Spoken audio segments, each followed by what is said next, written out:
ridiculous question. What's the greatest car ever made? Or maybe what's the funnest one to drive? The greatest car for me of all time is the Pagani Sonda. Okay, I'm looking this up. Pagani Sonda. So the Pagani Sonda was made by this wonderful Argentinian called Horacio Pagani. My God, that's a beautiful car. Wow. It's a gorgeous car. You can look up mine. It's the Pagani Zonda HH. Yep.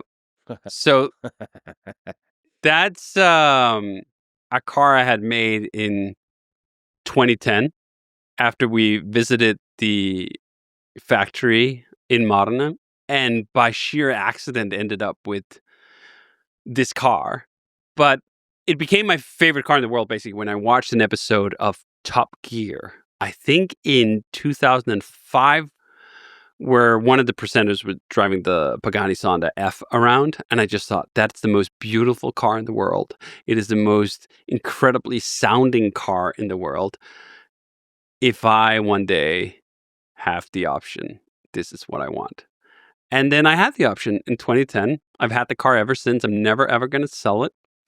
It's truly a masterpiece that stood the test of time. There's some great cars from history that are recognized as being great in their time. This car is still great. Have you taken it on the racetrack? I have. It's terrible at that. But I don't want to say it's terrible at that. That's not what it's designed for. It's designed for the road. And that's why it's great. There are a lot of fast cars that are straddling their race car for the road. You don't actually want a race car for the world. A race car for the world is a pain in the ass. It's way too stiff. It's way too loud. It's way too uncomfortable. You can't actually take it on a road trip. So this actually feels good driving on normal roads? Totally. And you, of course, always go to speed limit.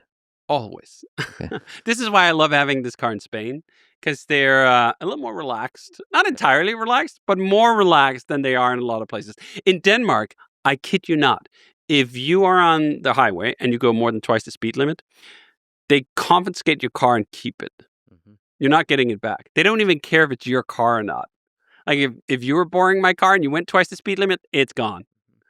So they don't do that in Spain. I mean, they in most places, except for the German Autobahn, they get pissy if you go twice the speed limit for all sorts of fair reasons. I'm not advocating that you should be going much more than that. But there are certain special roads where you can't open things up and no one's in harm's way. And that's an incredible sensation. And I do think that some of those speed limits actually are kind of silly. And I'm not just saying that in a vacuum. In Germany, they have the glorious Autobahn. And on the Autobahn, there is no speed limit in a bunch of segments. And they're so committed to their speed limitless Autobahn, which is, by the way, very weird of Germans. They usually love rules. They usually are very precise about it. And then they have this glorious thing called the Autobahn. There was a great case a couple of years ago where a guy took out a Bugatti Chiron, went 400 kilometers an hour on the Autobahn, and he filmed it and put it on YouTube, and a case was brought against him because even though they don't have a speed limit, they do have rules that you can't drive recklessly. And he won the case. He wasn't driving recklessly. He was just going very, very fast. I've done the Autobahn a couple of times. My wife and I went on a road trip in Europe in 2009, and I got the Lamborghini Gallardo we were driving up to 200 miles an hour. And I'd driven 200 miles an hour or close to it on a racetrack before. That feels like one thing. Driving on a public road 200 miles an hour feels really, really fast. Scary? Actually, a little scary, yes. Because you constantly think, like, on a racetrack, you know the road, you know the surface. You can walk the track most of the time. You can know if there's a dip. On a public road, you can't know if there's suddenly a pothole. Mm-hmm. Presumably, there's not going to be a pothole on the German Autobahn, but it does feel a little scary. But also exhilarating. Speed is just intrinsically really fun. I don't know anyone I've taken out in a fast car. Well, actually, I do know a few people. Most people I take out in a fast car, they grin. Just, it's a human reaction to grin when you go really fast. Do you know what the fastest you've ever gone?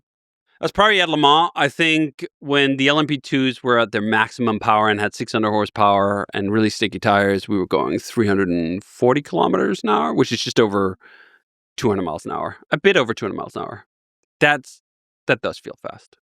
And it's really interesting with speed is that the difference between going, let's say, 150 and 160 doesn't feel that much, actually, those 10 miles an hour. But the difference between going 190 and 200 feels crazy faster.